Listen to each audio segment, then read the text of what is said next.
It's Friday, the 14th of April, 2023. The last word in podcasting news. This is the Podnews Weekly Review with James Cridland and Sam Sethi. I'm James Cridland, the editor of Podnews. And I'm Sam Sethi, the CEO of Podfans. In the chapters today, James buys something new. Oh, that's me. Elon Musk gets interviewed by the BBC. Fountain and Podcast Guru are going live.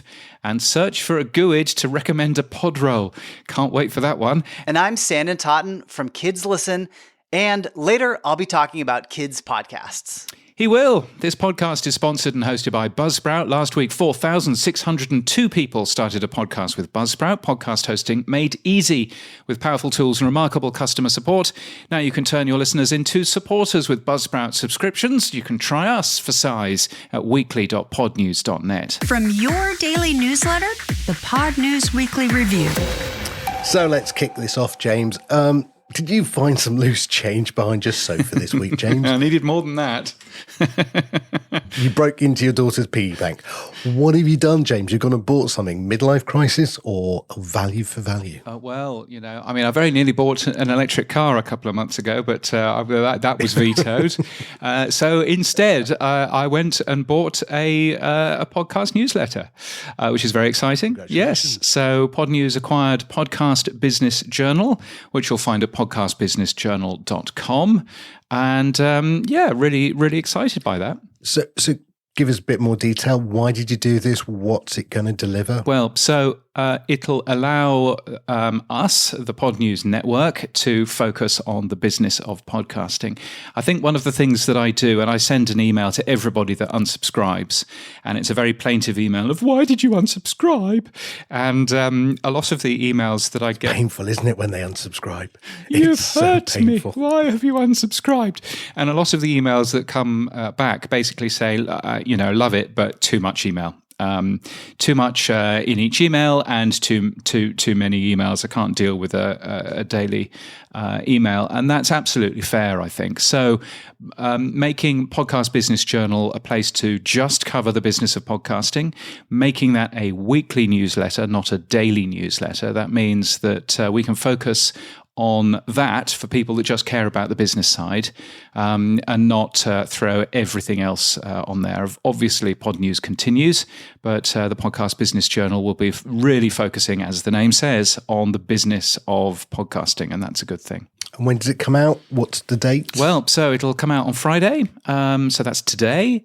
You can subscribe at podcastbusinessjournal.com. And what you'll see in there is in-depth interviews with podcast business leaders. Some of those interviews, just as a heads up, you may have heard in this podcast, but many of them you won't have done. And it'll also carry an overview of the week's podcast business headlines. It'll carry podcast data in there as well. So really taking what Podcast Business Journal started. It started in 2018. It was run by Streamline Publishing, which is a publishing house which also deals in TV and radio titles. I've read Radio Inc.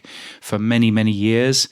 And what I found really interesting, I actually got the full list on Monday of subscribers. And what I found really interesting is that there isn't that big an overlap in the readers between Podnews and the Podcast Business Journal. Very much more US focused, as you would expect. But I found that really interesting. So it'll be, I'm quite fascinated to see how the first mail out of that goes. Well, congratulations.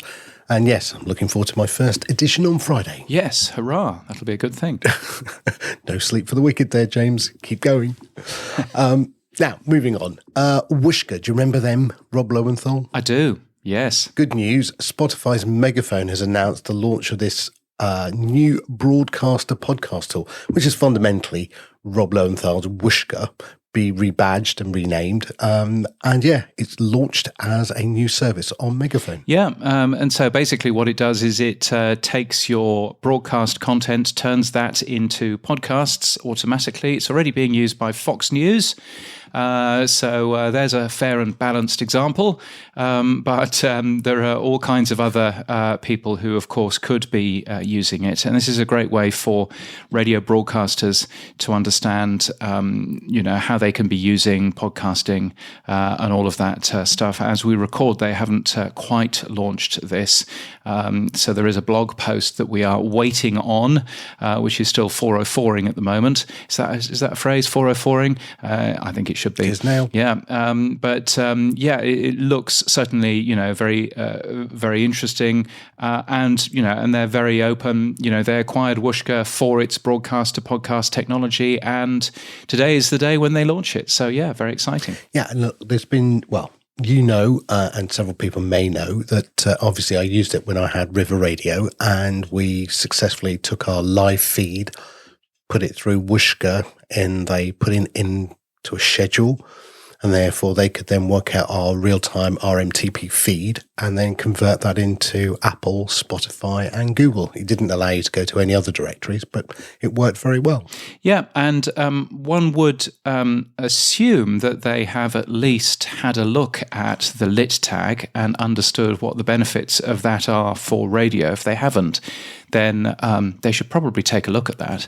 I don't think they will, James. If you're following a particular show, if you're following the morning show, for example, it allows you to get a notification when that morning show goes live. So that would make a ton of sense.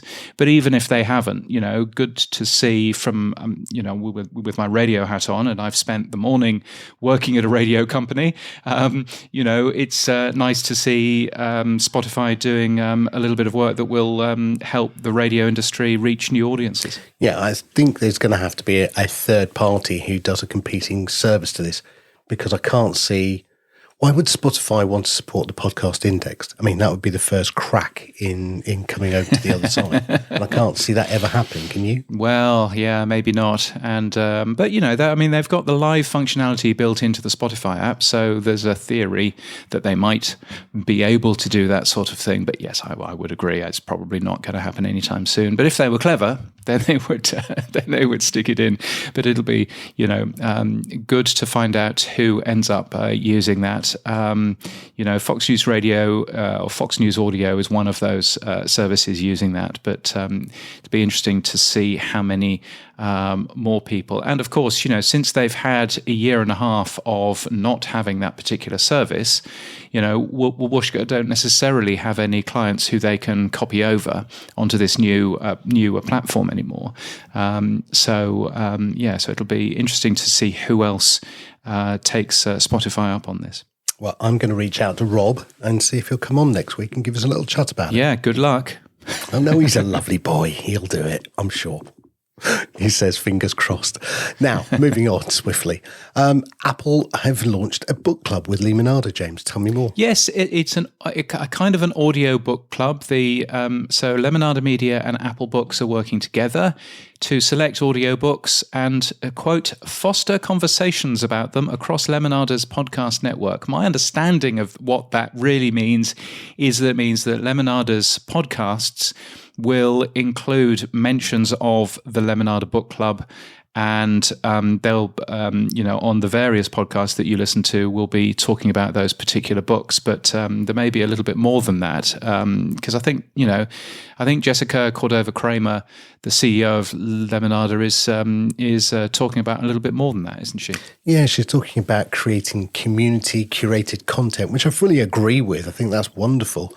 I can't quite see how this is going to build on chat and community around the content. I mean, have they built something new that we don't know of? Yeah, I'm not entirely convinced that they have. I think it's just a cross-promotional opportunity. But if they've built something new, then great. Looking forward to end up seeing that. But I think certainly audiobooks is really interesting. It's a growing part of the industry, and for Lemonada to be working with Apple is a pretty big deal. Just as a little hint and tip, if you go and download the app called Libby, Libby, then you can probably grab an awful lot of audiobooks for free from your local library. It's a great app. It's got magazines in there as well and all kinds of stuff. I recommend it to everybody just because it's free and and your library, needs people to use it. So certainly worth a peek at that. But audiobooks are a good thing, and interesting that Apple is working with a podcast company to help them push that a little bit more. Is it one of Apple's subscribed channels? Because I can't see what's in it for Apple. I think it's not one of Apple's subscribed channels. I think, but you do end up paying for individual books, of course, through Apple Books. This isn't an Apple Podcasts thing, so far as I understand. It's an Apple Books thing, and so essentially, it's an opportunity to flog you more books that you've heard about in the Lemonada Media podcast catalog. Oh, okay. I'll let you do the next part, James. Well, you want me to sing Baby Shark, don't you? But I'm not going to. But I did enjoy yesterday starting the Podnews Daily, which you'll find in your favourite podcast app and in Spotify, by the latest from our free daily newsletter at podnews.net. But yes, Baby Shark has launched exclusive shows on Apple Podcasts. So these are exclusive shows on Apple Podcasts. You can't get them unless you are using Apple Podcasts and unless you pay for them. Owners Pink Fong have launched a set of shows. They're available in English and also in Korean. Interesting seeing Apple doing more exclusive premium content. That's, of course, not content that Apple themselves have signed, but it's exclusive premium content because it's only available as a paid-for service on the Apple Podcasts platform. And, of course, Tim Apple gets 30% of the Baby Shark's money. Oh, nasty man. Now, kids podcast research. Tell me more about this. Yeah, well, because there's a bunch of information coming out around kids' podcasts and that sort of area. So not just the Baby Shark stuff yesterday. APM has a bunch of kids and family shows. They're available in this thing that they announced a couple of days ago called the Yoto Player. And the Yoto Player is this fancy sort of screen-free player for kids where you've got little paper cards and you put into a device and then that starts playing, which sounds like a fab thing. But then you've got a bunch of kids podcast research. A company called Kids Listen has released some data showing that kids podcasts are tremendously popular. Who knew? Well, they did, obviously. Of kids that use podcasts, nearly half of them listen every day, the data says. I mean, that's massive. And they're good places for advertising too, according to the study. The research is called Kids Podcasts in the Age of Screens. It came out yesterday.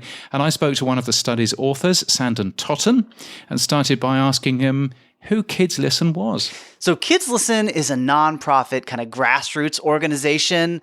We're sort of like the DIY indie band, indie record label of podcasting. We're a bunch of kids podcasters who kind of realized that our genre was just not getting the attention it deserved. So rather than begging for water and fertilizer, we decided to, till our own garden. And we created this organization where a bunch of podcasters get together and we hop on a Slack and we've got, dozens and dozens of members and we share tips, tricks, and we do some ambitious things. So we've done some webinars where we teach each other skills. We've created an app. And recently, we released a really big study that kind of looks at the state of kids podcasting. Well, let's talk about that. It's called Kids Podcasts in the Age of Screens. And the first thing that really comes out of that research is how often kids listen to podcasts. Oh, yeah. I mean, this was a surprising number. And I think those of us in the kids podcasting industry maybe kind of saw it and didn't think much of it. And then I showed it to some other people and they were like, no, that's really high. So what we found was that nearly 2/3 of the listeners we surveyed were listening at least 3 times a week. So that means that 3 or more. Almost half were listening daily. So I think what this shows you, and the way we've interpreted it, is that kids podcasts have really become part of like family routines. We're really kind of a daily thing.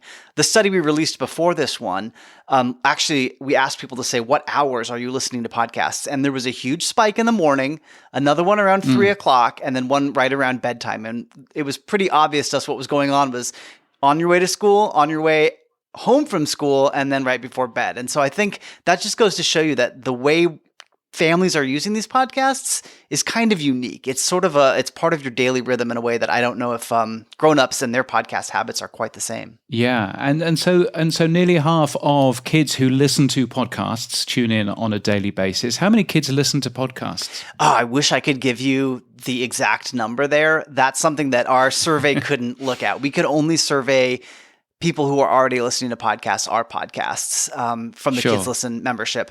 But one day we would love to have a bigger survey of like what percentage of the market this is. And even more so, I'd love to know how much room is there to grow? Like how many families that would fit the bill of kids podcasting families are there that haven't found it yet? Now, one of the things that when we talk about podcasts, we always talk about trust and the fact that it's a very trusted medium. If you're playing the drinking game, then that's a drink for you right now.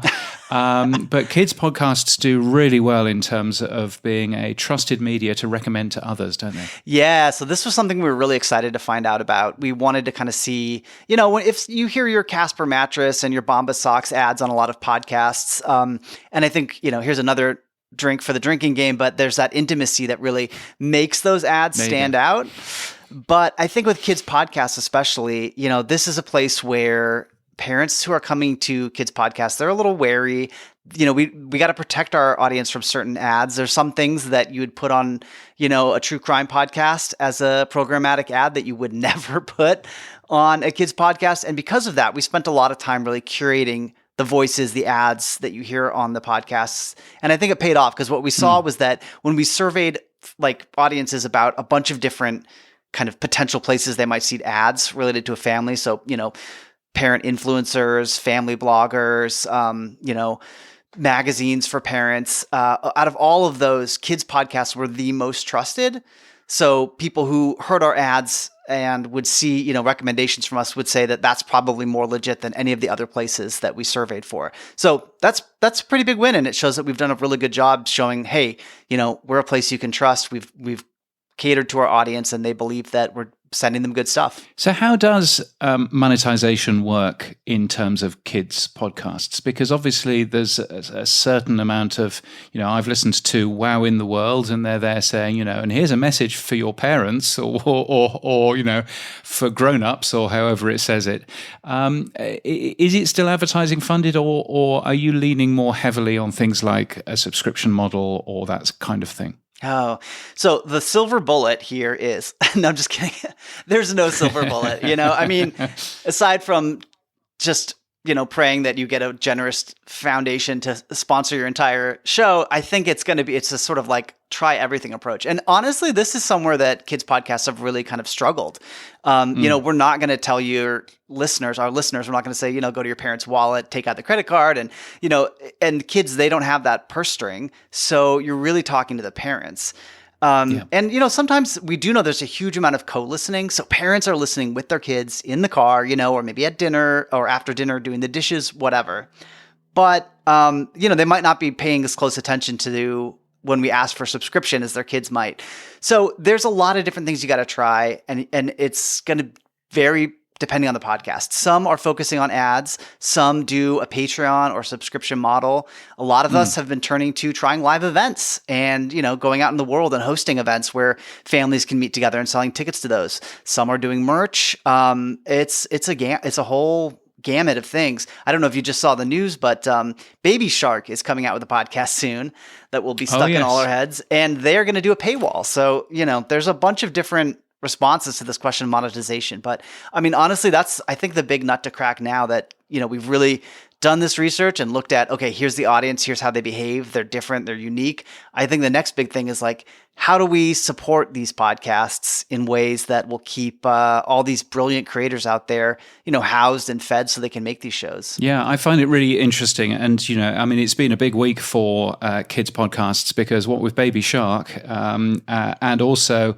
APM getting some of their shows and some of your shows onto other screenless players and various other things, it's been really interesting seeing a lot of focus being given onto the kids podcasts.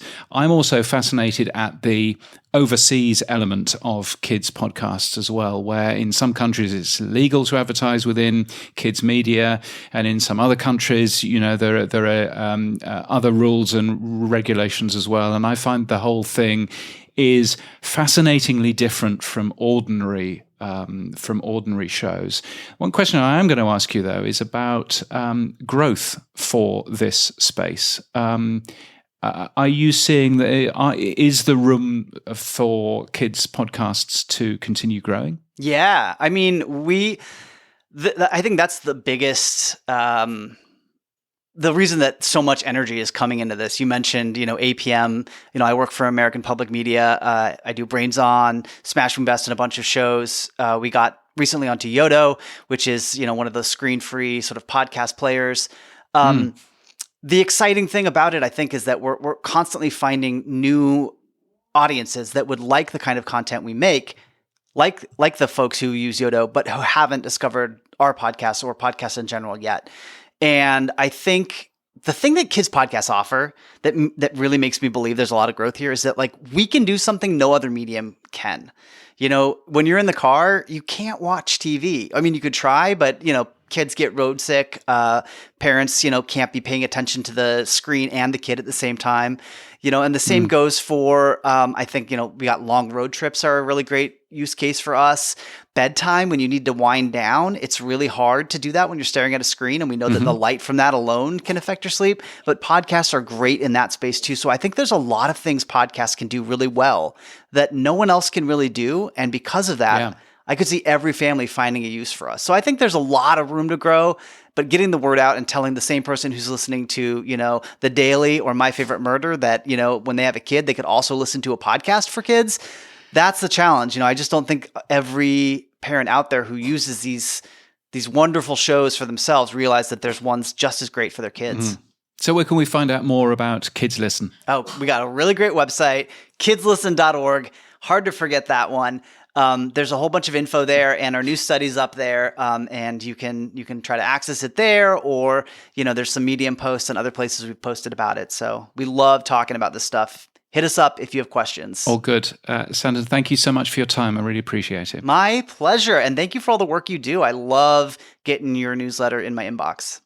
There you go, Sanden, Totten and Kids Podcast. Sadly, my kids are too old now for me to do kids podcast, but hey, if you've got kids, that's proving that they should be getting into podcast early. Yes, and I remember when my daughter was a little bit younger than she is now, and she fell in love with this podcast by David Walliams from Classic FM, which I think was called something like the Marvelous Musical Podcast, something like that. It's David Walliams' Marvelous Musical Podcast. The silliest, slimiest, superest classical music stories ever. This can't be right. This is ridiculous. Is this right? Very, very good, by the way, as all David Walliams stuff is, but really nicely written. And and she was listening to that every single day, all 7 episodes of that.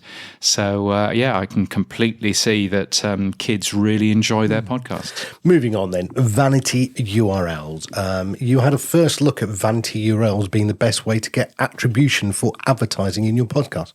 Surely that's right. But according to CEO Dan Granger from Oxford Road, that's not correct, James. Why? Yeah, well, so what he is saying is that if you read out something, I don't know, if we're promoting, Hindenburg Pro, and we're saying that you can get a special deal if you visit hindenburg.com/podnews, which does actually work, by the way. If you were to, if we were to read that out, then all of the research appears to say that quite a lot of people will remember us talking about Hindenburg Pro, will remember us talking about the audio editor, and we'll just go to hindenburg.com anyway, and won't go to the special vanity URL that gives us the attribution. And so, or they'll, even worse than that, they'll just Google Hindenburg Pro, and then they'll find out where the website is from there, and then Google will get the benefit. So what Dan Granger is basically saying is that's bad, And instead, what you do is you use a "How did you hear about us?" method. So you promote a particular way of getting to that website, but however anybody gets to the website, they are asked when they are buying something, "How did you hear about us?" And the "How did you hear about us?" includes, a button for podcast. And when you press that button for a podcast, then they've got a thing which looks at the Apple list of shows as you type in and matches you up. So what he basically says is that data says it's more than 7 times more successful capturing podcast attribution, capturing which podcast you heard the ad on. And so therefore that's a good thing. And he then adds, it's time to toss vanity URLs onto the bonfire. What do you reckon? Not a chance. I mean, I think, look, I can see his point of view, which is when you're first listening to an ad and you're hearing lots of information and at the same point a new URL, you're probably not picking up the full vanity URL with the attribution link, I get that. That may well be true. But repetition, as we know in advertising, is the key. Repetition builds reputation, I think you'll find. Oh, there you go. Yeah. Look at that. Straight out of the radio book. Yep. But I think that's what it is. It's just, you're not going to pick it up on the first hearing. You may not pick it up on the second, but you may. Otherwise, how can people like a podcast get measured? You can either do it on CPMs, but CPAs, which is much more like what this would be, which is click through, then yeah, great. And I still think, we've gone through the age of Bitly, so forget that. I mean, I use vanity URLs all the time from a company called Rebrandly, which is brilliant. You can buy the domain really cheap, $2, and then add on any extensions to it. And it works really well. I don't know. I guess he's got data that says it's 7 times more successful, but... Yeah, I think what I found interesting is the data suggests it's more than 7 times more successful, yes. But what the data also says is that they only capture 51% with this instead of the only 7% that you do with a vanity URL. Even 51% essentially means if you're being paid cost per action, then you're still losing half of the money. So I'm kind of looking at that and going, there's probably more that meets the ear. But certainly I like the idea of using "How did you hear about us?" as you're placing an order. A little hint and tip: whenever I see one of those, regardless of what I'm buying or what I'm inquiring about, I will always either say podcast if that's a thing which is available, or radio, regardless of whether or not I've actually heard it on the podcast or radio, because I think it's good for the industry, and maybe we should all be doing that. I don't know. So, data quality there then. Right. Moving on. Talking about data quality, let's talk about Twitter. Now, it looks like, well, I was shocked. Elon Musk, everyone's talking about it, I guess, but Elon Musk did an interview with the BBC. Yeah. Did you hear it, James? I've heard a very small amount of it. I mean, he in typical Elon Musk style, he gave the BBC journalist a very small amount of time. I think he gave them 20 minutes notice. So it didn't have an awful lot of time to be able to ask the questions and to plan a good interview. Nevertheless, it was a pretty good interview from what of the bits that I've heard. And you must have at some point seen your hateful content. I'm asking for one example. Right. And you can't give a single one. And I'm saying, then I say, sir, that you don't know what you're talking about. He does a sort of a Trump thing of turning around and basically saying, well, what would you do to James Clayton? What would you do? How would you have done it? And I quite like the response of him, where he basically turns around and says, well, you might want to give people notice, and also I'm not running Twitter and you are. Yeah. I think pretty good, but yeah, not a great thing. But yeah, he's a fool, is Elon Musk, and I think it's very clear now to anybody that's following this that he's a fool. When he bought Tesla, it wasn't his technology. He bought that company, and obviously has piled an awful lot of money in there. But Tesla's success isn't necessarily Elon Musk's success. Similarly, Twitter, you can very clearly see that it's just nonsense, some of the stuff that he's been doing. I mean, what was his clever thing last week of covering up the W on the Office? Oh, so yes. That it said titter. Yeah. Oh, Elon Musk, you are a card. Well, I think the thing that got me was he had the world's smallest violin in his hand when he was moaning about having to sell Tesla shares. Yeah. Because, oh, woe is me, I had to buy this company. Because I stupidly tweeted that I would, and then I followed through. And then when it went to court, because I didn't think it'd go that far, I had to buy it. And then I tried to close down a data center that I didn't realize was actually hard-coded to the actual Twitter API. Yeah.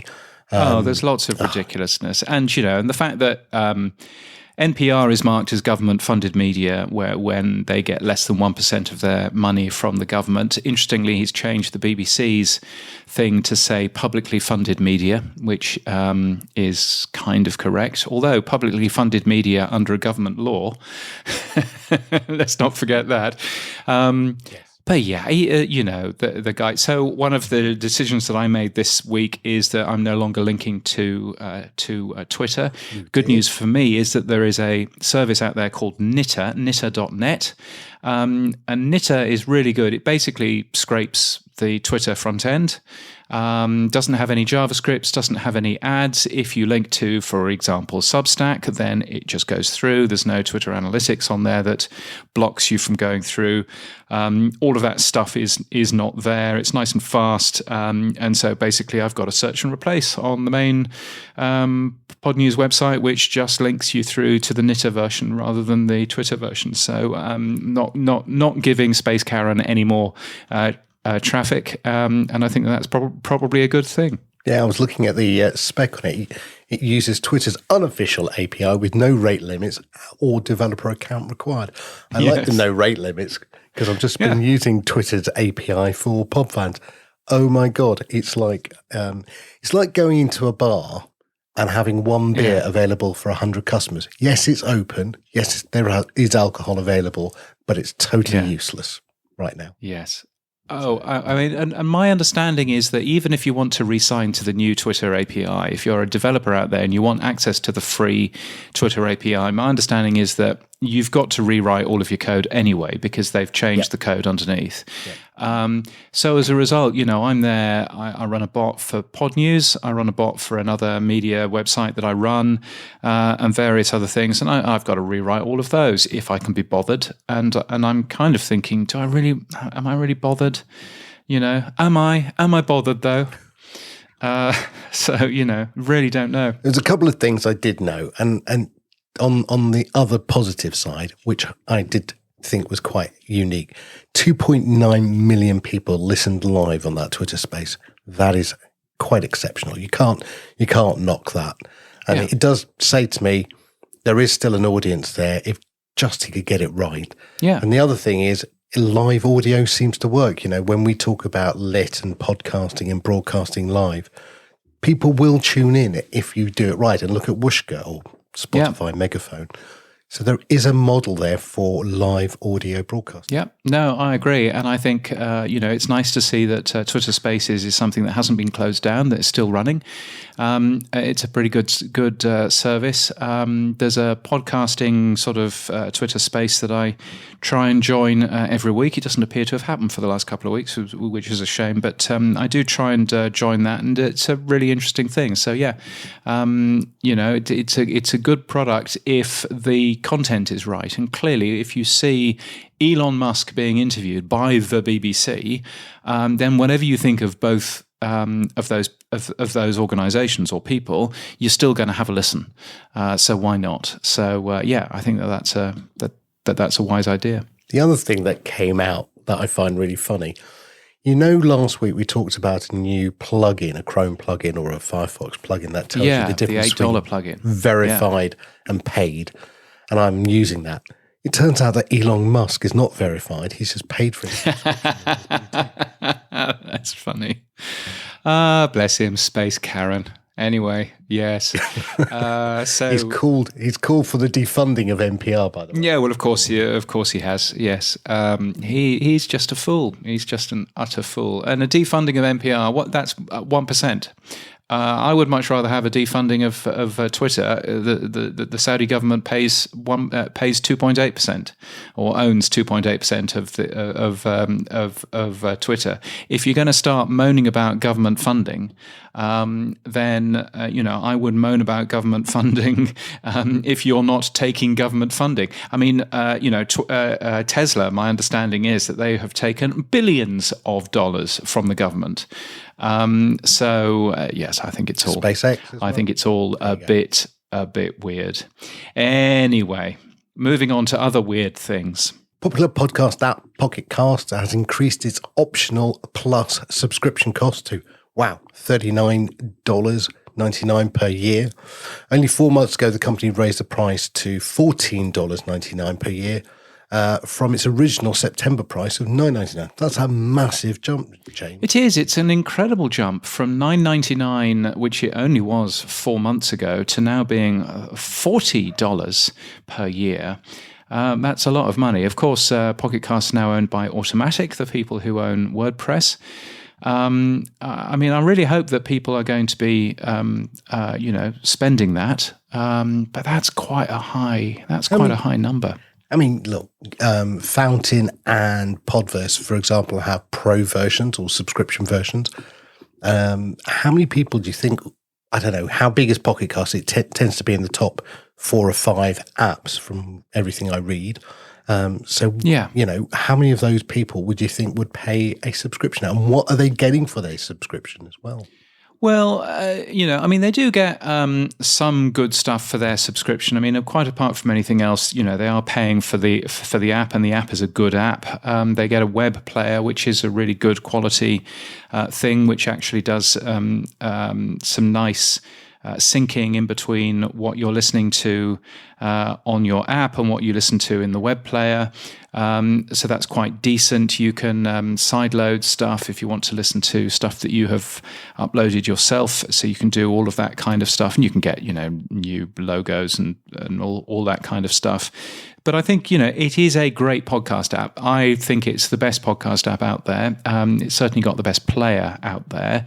It's the podcast app that I use, and I keep on, it's lovely seeing all of these new podcast apps out there. But if you're not a good actual audio player, then I'm not going to use you as my main podcast app, because you're not an actual good player. Yes, you may have some funky features, but you haven't got the player bit sorted out. And I think Pocket Casts has got the player bit sorted out. So from that point of view, it's a good app, and I'd just like to, I'd really like to understand a little bit more about why they've, quadrupled the annual subscription, and it is an annual subscription of $40. Why they've ended up doing that, and it'd be good to have a chat with someone. Well, there you go, James. I thought I'd reach out on your wish. Ellie Rubenstein, who has recently been promoted to Senior Engineering Manager and Product Owner for Pocket Casts at Automatic, is going to be on the show in a couple of weeks' time to tell us about what's going on with Pocket Casts. But also, I wanted her on because they'd hinted that they're going to be supporting the Podcast Index 2.0 namespace and some of the tags. So I wanted to find out which tags they're going to start with and when it's all going to roll Indeed, out. And they are, of course, a part of the podcast standards project as well. Again, worthwhile understanding what they're doing there. So that should be really, really interesting. Now, moving on to YouTube, and I can't say I'm actually excited, but we will. YouTube's podcast tab, as you reported on Monday, James, appears to have globally rolled out. But they're also talking about how independent podcasters are not that bothered. What's the scoop here, James? Yeah, well, so Ashley basically says, indie studios aren't that interested in putting their shows into video, and I would certainly agree with that. There really isn't that much interest. We put this show is available on YouTube, and I had a chat with Headliner the other day, and I basically said, if you want to log in as our account and make us look better, then please do, because at the moment we don't look fantastic, and it would be nice if we looked a little bit smarter on YouTube. But a lot of independent podcast networks, Ashley Carman report, aren't particularly interested in pivoting to video. And I think that's absolutely fine. YouTube is doing stuff to get people to pivot to video because, of course, they think that they can earn more money from the video part. But at the moment, my suspicion is we'll see large companies like Slate and NPR and people like that doing the hard work to get their podcasts onto the platform. But there will be many, many others that won't necessarily do that. Having said that, you do have a product like Headliner, already 1.7 million full episodes uploaded with that automatically. But also if you use Transistor, or if you use Libsyn, and there are a few others as well, they will automatically put your show onto YouTube with all of the right bits and bobs. And that's probably a good thing just to bear in mind as well, that you may not need to actually access a different podcast host. It may be quite possible that your current podcast host supports YouTube anyway. Right, moving off around the world, let's have a quick look. In the Netherlands, all 13 Dutch regional public broadcasters have agreed to remove personally targeted cookie-based advertising from their websites. And they are in favour, as we heard from Acast last week, of contextual advertising. Sounds good, James. Yes, I think this does sound good. So this is obviously nothing to do with podcasting necessarily, but they are taking all of the personally targeted ad banners and stuff like that off their websites. Now, interestingly, NPO, which is the national broadcaster in the Netherlands, they did something similar in 2020. Their first 6 months saw increased revenue when they moved to contextual advertising rather than personally targeted cookie-based stuff. So that's good. NPO can no longer actually take advertising on their website after a policy change anyway. But you can see perhaps this is a new mood in the advertising world to come away from the personal targeting stuff, which seemingly isn't working particularly well, and certainly you've got GDPR issues and all that kind of stuff, and move over to contextual advertising, and why not? Yeah, well done to them.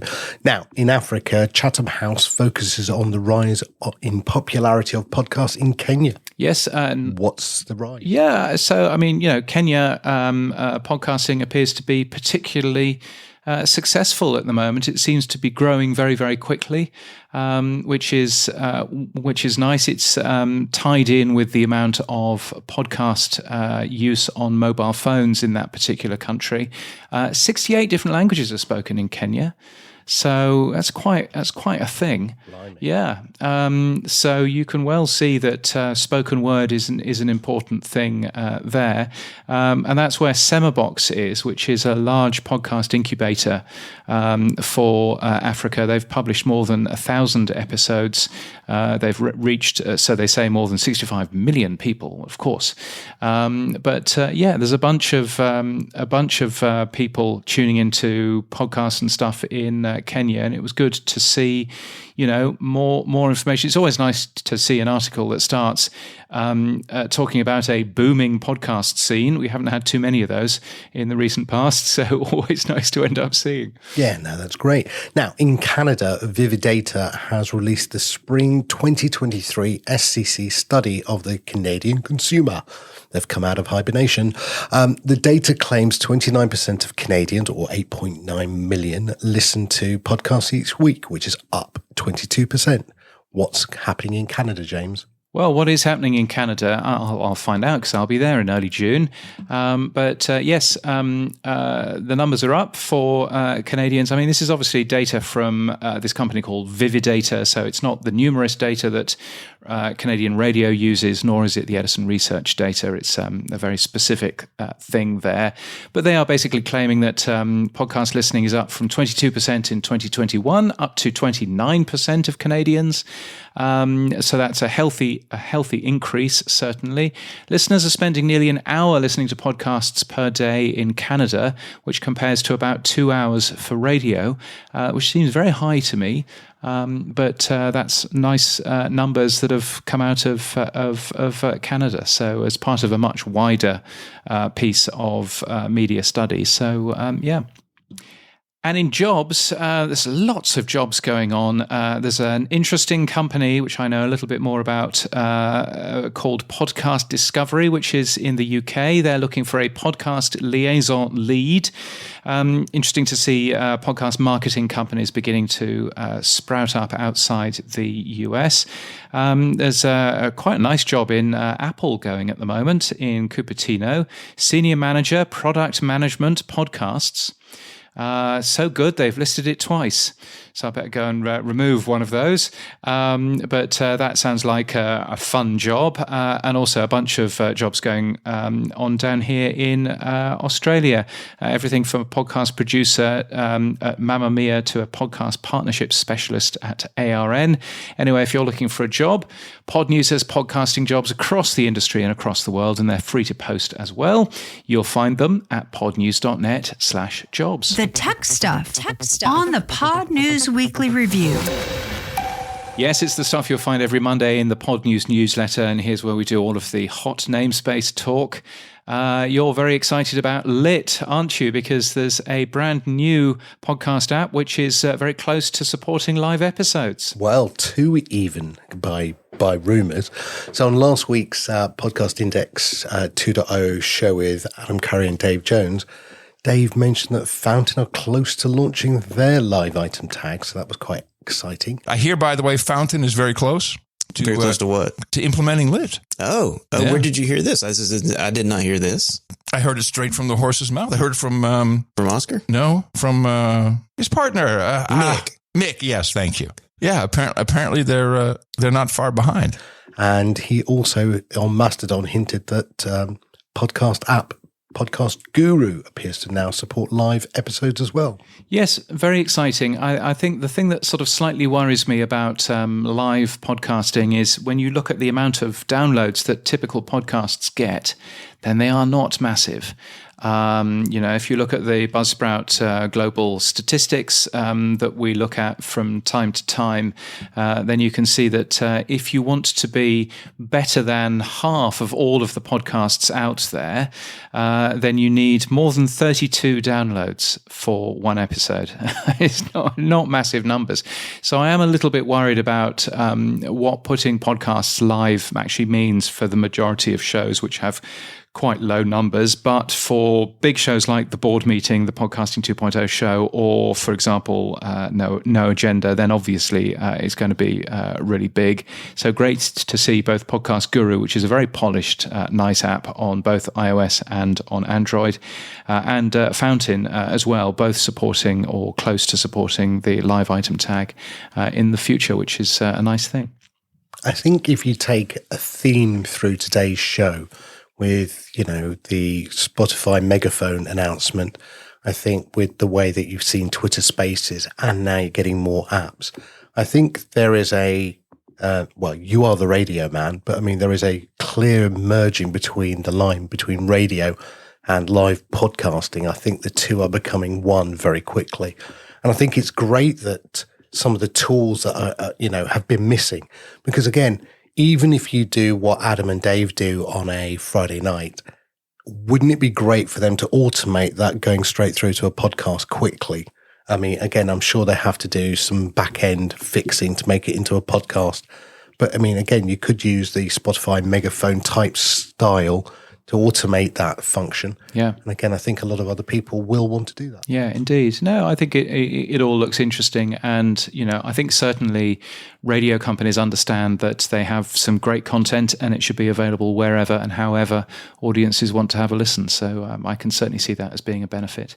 Other stuff going on. CurioCaster is switching from its previous wallet company to Alby, which is nice. Although, is Alby becoming the centralized service for podcasting 2.0? Who knows? But anyway, that is going on at the moment. You can transfer from your legacy wallet, as they call it, into Alby. You're going to have Stephen Bell from CurioCaster on the show next week, which I'm looking forward to. Buzzsprout have proposed some ideas around webhooks for the podcast TXT thing for validation of shows, which sounds interesting. I'm not going to hold my breath as to how that'll work, but anyway, worthwhile having a thing. And Transistor have added a new podcast website theme. They run a free podcast website site as well. This new podcast website theme is very fancy. It's called Cardboard, and I threw a Podnews version of that up so that we could have a peek at that. They're doing some really nice stuff. Actually, they've integrated with YouTube. They've got a good explainer video on how that bit works, and so there's a bunch of stuff that Transistor are doing, which is really cool. Were you listening to the new media show last week with Todd and Rob? I was, yes, I did listen to them. Yes, yeah. They didn't though propose what was proposed on the Friday night podcast show with Adam and Dave, where they said that Todd should head up the PSP. That's what they have voted for, and I think that's quite a good vote. Todd, are you up for it? Wow, that would be that would be a thing. You do realise the PSP is there for diplomats. It's the diplomatic core of the new podcast namespace. Not necessarily sure whether Todd Cochran fits quite into the diplomatic core. Don't eat me, Todd Cochran. I think it's more of his drill sergeant days that they're trying to get in there. Todd is very keen on the podcast standards project, and quite rightly so. You may have noticed that they have been sponsoring the Podnews newsletter this week. I gave them that for free because I believe in what they're doing, and so I think Todd is a very good person to have involved in that organisation. Not so sure about heading up that organisation though. I think anyway. Now, more exciting news. James, you've been working very hard on this next one. We've been looking for a way to get podcast recommendations and podcast podrolls. Started off with Kevin from Buzzsprout suggesting something called a podroll. You then took it by the bull by the horns, let's say, and you implemented it on Podnews. So look, let's talk a bit more. What is the podcast podroll and what have you done? Well, so the idea behind this, Kevin is one of those people that hates the algorithm. And quite rightly so. And so what he is there going is, I do not want an algorithm underneath my podcast recommending other podcasts, because I have no idea what that algorithm is going to chuck up. So instead, I would like to be in control. The creator would like to be in control of the other shows that you might enjoy at the bottom of the podcast player, for example. And I think that's a perfectly reasonable thing to suggest. He calls it a podroll in the same way as we used to have blog rolls when you and I were younger. He's calling it a podroll. I think that the idea of a podroll is a really good plan. So good that I now support it. The podroll tag isn't really a proper tag yet, but nevertheless, there are a few shows out there. Buzzcast is one of them. This show is one of them. Thank you, Buzzsprout, for turning it on. As well as the Podnews Daily and a few others that now support the podroll tag. So if you go and have a look at those pages on the Podnews website, then you can see a little section that says other shows you may enjoy. And it links to those other shows, which is very smart. What I'm suggesting actually is to add ways of recommending shows, but also ways of actually saying, here are other shows in our podcast podcast channel. So if you like using Apple Podcasts channel idea, but actually taking that and making that a little bit more open, so that you've got here's our channel of podcasts and here's other podcasts that we don't make that we would like to recommend.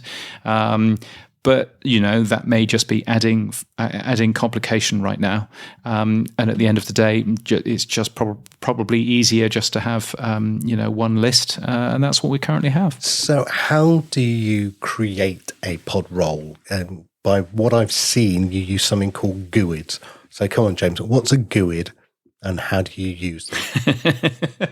Every time we mention the podcast GUID, you always ask, what's a podcast GUID? It's just the identification code for each and every podcast. It doesn't change when you change RSS feeds. If you move from Buzzsprout to Libsyn, why would you do that? If you move from Libsyn to Buzzsprout, then it doesn't end up changing. So it's a web scale permanent identifier for each particular podcast, and it works perfectly here because you just put it in to your podcast RSS feed, a list of GUIDs, and then the podcast app looks up those GUIDs and shows what podcast you have ended up linking to and where it happens to be, where the RSS feed happens to be at this particular time and place. So that works really well, and it's a really simple usage of using the podcast GUID, which is a fantastic thing. In so much so, you've added a search function for GUIDs, haven't you? Yeah, so I've added a search function for GUIDs because I've already got the data anyway, and so you can just punch a GUID in if you really want to type it. But you can also see a GUID for your own podcast if you want to. Just search for your podcast, and you'll find that the podcast GUID is under the information for podcasters list on the page, so you can actually have a look at it there. But GUIDs are automatically built from your first podcast RSS feed and then put through some complicated encoding thing so that they all work. And I think, it's actually really helpful. And I'll give you an example of where it could be particularly helpful, and that's with YouTube. If I am putting my show onto YouTube, it would be really nice to be able to link directly to the YouTube page from a podcast page. I have absolutely no way of doing a search of the YouTube catalog in order to find, where's this particular podcast in the YouTube catalog? There's no search at the moment in the YouTube API for a podcast, and even if there was one, you'd be searching for a name rather than a consistent ID number. So if YouTube was to use the podcast GUID and make that available, if Apple was to use the podcast GUID and make that available, if Overcast was to use the podcast GUID and make that available, then you know for certain that it's the same show on all of these different apps and devices, and that's a great thing. Now, Dave Jones is also adding a search functionality to the podcast index through the API. You can already do an API search for your GUID on the GitHub. So again, I'll put that in the show notes, but he's actually adding it to the website as well. So GUIDs look like they're going to become more the default standard, I guess. Yeah, I really do hope so, because one of the massive pain points that I have when I'm producing a podcast page for somebody on the Podnews website is doing lots and lots of lookups for every single podcast directory out there to basically see if I can find the same information about a particular podcast in that directory, and then that's probably the same podcast, at least I hope it is, and doing a few other checks and tests to see whether it's the same thing. And actually, it would take all of that guesswork away and make it much, much easier to link to other podcast directories, but also much, much easier in terms of, adding, a new podcast directory, a new thing. If Podfans supported the GUID, then I could link from every single page to the Podfans page. That would be a simple, straightforward, instant win. And I think at the moment, we're all using our own IDs for podcasts, and that's not particularly helpful. No, I agree. We use a standard GUID, and not all podcasts though have a GUID, which is what we've found, which is odd. We do have empty slots in the GUID, in the metadata for certain podcasts, but there you go. But one of the other things, James, I was thinking about, this has to be host-driven, doesn't it? Because there's no way that a podcast standard host is going to go and look up a GUID and then try and add that into their RSS feed manually like you did. It has to be a nice UI, doesn't it, on the host side? Yeah, it does. I mean, it has to be something which is which the podcast host will sort out. There's two things there. There's a podcast host generating a GUID for the first time for a new show, but there's also making sure that you are pulling in a GUID if that exists, either in the podcast index or in the RSS feed when you're importing a show from someone else. So so hopefully podcast directories will be doing that. It just makes it much easier to link. That's the main thing at the moment. There's no programmatic way of linking to my show on iHeart, for example, unless you do complicated searches, and nobody really wants that. And certainly iHeart doesn't want. I update 6,000 shows a day on the Podnews website. iHeart doesn't want 6,000 search results a day from my little server. So any use of the existing GUID, and it should, even if there isn't a GUID in the RSS feed, there should be a GUID on the podcast index. So if you're using the podcast index as your source of truth, then that's where you'll find the GUID in there. Now, I asked you a question, I think, God knows where. It could be Mastodon, could be Twitter, could be Nostr. I have no idea where I asked this question. But you put the podroll as a channel element, and I said, could you extend that to an episode element, a bit like a Spotify music playlist? Because if you look at the way that Adam and Dave are thinking about adding music into the RSS feed, you then said, no, that's the remote item tag, and you don't really care much for it. So tell me more. Yeah, so there is already built in something called a remote item tag, and that basically means it's a simple way for you to reference an episode from your own podcast feed to reference an episode, and it then goes and gets the correct data from the episode's RSS feed. So basically, you're not interfering with someone else's content. You're not reposting that content in your own RSS feed. You're basically saying, I want this episode, and this episode is over here, and blah, blah, blah. And I'm so unsure about the use case for it. I can't really see people for podcasting. Maybe it's a different thing in terms of music, but for podcasting, I can't really see a benefit in terms of a podcaster using one of these remote item tags to link to another show from another podcaster. There are lots of editorial questions that I have over, if I'm going to put somebody else's show into my own feed, I should probably be explaining why that show is in there and, and covering that, in the editorial around that. And the remote item tag doesn't allow me to do any of that. So I'm a bit dubious about it. I've built a remote item feed if you want to go and have a play, but I'm very dubious about the use case. I just don't see it being particularly helpful. No, it looked. I did look at it, and it looked really complex, and I couldn't get my head around it. But I really like the way that the podroll's working, and I really think that you could extend that with Relical's episode. But anyway, we will see whether people adopt that or not. Yeah, no, I think so, and I think also it's a really good Trojan horse to get the GUIDs being used properly, because this is yet another way where there is a real benefit in having a web scale static identifier for a podcast, which we do not have right now. And that's a real issue. And you can then see, that would be super useful in terms of advertising. It would be really useful in terms of guesting. It'd be so useful in terms of loads of different things. And at the moment, we just don't have that. So, yeah. Now, moving on to a little bit of AI news. You did something with Hacker News a couple of weeks ago. What was that? Yeah, so I just linked to this. It's the Hacker News Recap, which is an AI-produced podcast. What it basically does is it has a look at the the top posts on Hacker News every day, which is one of those websites that lets you link to places and blah, blah, blah. And it basically makes a podcast from it. And using AI and everything else sounds really, really, really good. So I was super impressed at that.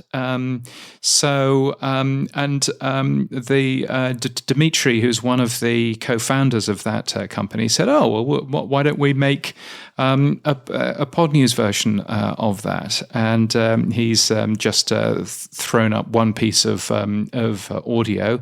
I think I prefer me doing it, but nevertheless, this is a little clip of what that sounds like. Welcome to Podnews, your go-to source for daily updates on everything podcasting and on demand. In today's episode, we'll cover the Bone Valley podcast and its role in potentially freeing an innocent man from prison. The iRig Stream Mic Pro review, AI and podcasting, the latest data about podcasts, and a lot more. Let's get into it. So she sounds fun, doesn't she? So I think I'm voting for her, James. So I think from that point of view, really impressive, actually, some of what you can do with this sort of stuff. And that does not sound like an AI voice to me. That sounds like a proper voice. So there was that going on. And then there's, we mentioned the Adthos AI-generated audio ad service last week. And I said it would probably sound rubbish. We all had a jolly good laugh. I now have a login for it, and they produced a couple of ads for the Podnews newsletter in there. This is a bit of one of those ads. Attention, podcast enthusiasts, producers, and creators. Are you looking for a quick daily update on the global podcasting and on-demand audio landscape? Look no further than podnews.net. And again, really, really good sounding AI. That's been written by AI as well. Just answered a couple of questions. Super good. So, and as a friend of mine, Jeremy, contacted me today, he said, what we need to remember is that this is the beginning of AI. This is as bad as it gets. And so everything that we hear from here on in will sound even better than that. And you just go, wow. So yeah, it's interesting times for ad writers and voiceovers and all of that. Add Radio GPT and no one's needed anymore. Yeah, no, exactly. Now, moving on, last bit of tech news. Rode have launched a new app called Rode Capture. It's a pro video and audio recording app, which I played with last night, actually, and it's really, really good.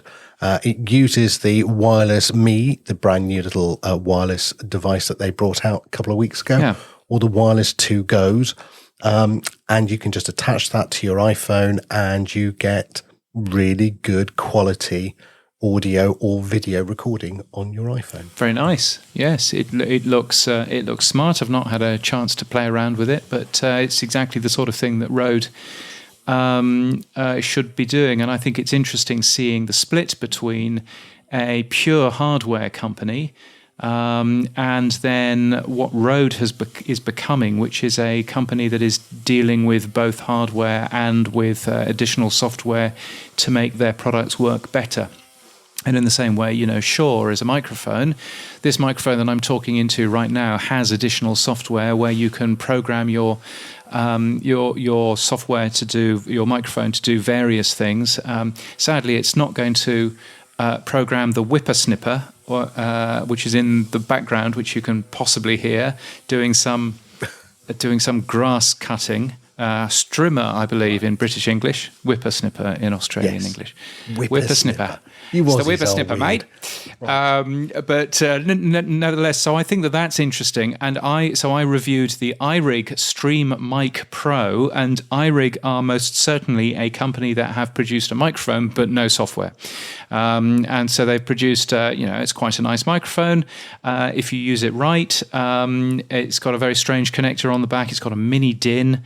No, iRig, no. But apart from that bit, it's a pretty nice little thing. So I had to play with that, and you'll find the review on that is on the podnews.net website. Now let's take a look at some events. The 18th Annual Podcast Awards are here. podcastawards.com. Get your own.com. Todd Cochran got his own.com for the Podcast Awards 18 years ago. Don't eat me, Todd Cochran. And this is the awards that is a very good thing. It's the People's Choice Awards, open to all shows worldwide. Time to join the celebration of podcasting excellence, he says. And you should go and enter that and see if you can win something, which is very nice. James, before you go on, what's happened to the Hall of Fame? That's a Todd thing, isn't it, as well? Yes. Well, what's happened to the Hall of Fame is it wasn't at Podcast Movement Evolutions in Las Vegas. It's not a podcast movement thing. It hasn't been a podcast movement thing really anyway recently. Yes, and so not quite sure what's going on with that. My understanding is that they had a list. They had a list of people that they were going to induct, and my understanding was that it's not necessarily something that they can find anybody that's particularly interested in sponsoring that at the moment. I mean, who knows? It may be that they're planning on supporting some very strange people. Who knows? But that's my understanding of where that's actually happened. I think the three people that are basically in charge of the Hall of Fame are Todd Cochran, Rob Walsh, and Rob Greenlee. Not quite sure what's going on there. It'd be lovely to find out a little bit more. But whenever I talk to, two of them, then they will get very, very quiet and look the other way. So I can never get much information out of them. Shouldn't have asked, should I? Shouldn't have asked. Other things going on. The NAB show is next week, and that's where I'm going. I'll be there on Sunday afternoon and on the Monday. Might go back to the Brewdog. That was a nice place. That might be nice. Following that, the All Ears conference in Berlin is happening on April the 20th, which is Wednesday of next week. I'm going to that as well, and doing some chats with Spotify people there, which is all nice. The Birmingham Podcast Festival is coming up on the 22nd of April. Nina Robinson was on this very show last week, if you want to hear more about that. The Publisher Podcast... I'll be going there as well. Oh, yes, you'll be going there as well, which will be good. You'll also be going to the Publisher Podcast Awards in London on the 26th of April if you want to catch Sam Sethi in yet another venue with some fruit-based drink. And then you can do that. That's in London. Tickets are now on sale. There are virtual tickets for those who can't be there in person, who just want to stay at home and drink. Why ever not? Sensible. And the other thing and the other two things that are happening in May that I'll be at, the New Zealand Podcast Summit, which is on the 13th of May, which is in Auckland in New Zealand. Really looking forward to that. That should be good fun. And then slightly later in the month, the Podcast Show 2023, which is in London between May the 23rd and the 25th. Which again should be a very enjoyable thing. I'm going there. I'm also seeing a few folks in other companies as well while I'm in London. So yes, it should be a good time. Now, quick question for you, James. Now that we know about the Hall of Fame, whatever happened to the Alby's board elections? Who was voted? No one seems to know. Yes, whatever happened to the Alby's board elections? They were voted in. We don't know who they were, but we do know that the existing board had their last meeting at the end of last week. And so we know that has happened, but we don't know who the new members of the board are. And again, listening to the New Media Show, Todd was very critical about the Podcast Academy. Rob Greenlee, we know, wasn't re-voted in, so Rob Greenlee will no longer be part of the Podcast Academy. So there will be a lot of new faces in that particular organisation. And Todd was quite critical about what the organisation has done, apart from the Ambys, which, obviously Todd has his own issues with any other podcast awards. But it was an interesting it was interesting to hear that. And Rob was, pretty good at sticking up for the Podcast Academy, I thought, in that particular show. But, interesting to watch. I'm rather hoping that we hear who are the new board members of the Podcast Academy relatively quickly. There are more events, both paid for and free, at Podnews, virtual events or events in a place with people. And if you're organising something you can tell the world about, it's free to be listed, podnews.net/events. Boostergram Corner on the Podnews Weekly Review. Yes, it's our favourite time of the week, Sam. It's Boostergram Corner. We've got a bunch, haven't we? We have. So Gene Bean sent us 1337 sats. I'm not sure what that reference is to, but I hope you're feeling better, James. Yeah, are you feeling better? I'm feeling much better. Thank you very much, Doctor. Yes, I managed to fracture 2 ribs last week, but on the mend, which is a good thing. But blimey, it hurts. So thank you, Gene Bean. It's Elite Boost, of course, LEET. 1337. There you go. A random thing from Kyrin. 20 sats. Thanks, Kyrin. Testing to see how many splits still work. Presumably, he added us to a bunch of other things and was trying to break the system. That's always good. It worked, Kyrin. It worked. So that's good. And also, he says, congratulations on the acquisition, James. Hope those ribs heal up quickly as well. Yes, me too. 222 sats, a row of ducks. So thank you, Kyrin, for that. And one very long set a couple of weeks ago from Sir Lurks-a-Lot, which we didn't mention a couple of weeks ago, but I noticed them in the list, and so I thought I would mention a particular fan of this because this was about 6 different boosts. Because boosts are only a specific length. So these were all, I think, elite boosts. So Sir Lurks-a-Lot has given us a lot of boosts, but he has said, I love being able to stream sats to shows as I listen. It feels good and right and fair, way more than a subscription. I agree. Why? He says, well, let me count the ways, since you podcasters seem to like feedback about how we listeners cogitate about such things. If I drop off listening to a podcast, I have to remember to unsubscribe or I keep getting billed. That doesn't feel quite fair. Yes, exactly. If I start listening to new value for value podcasts, they automatically get my support without me having to do anything. That feels fair. It makes up for my forgetfulness.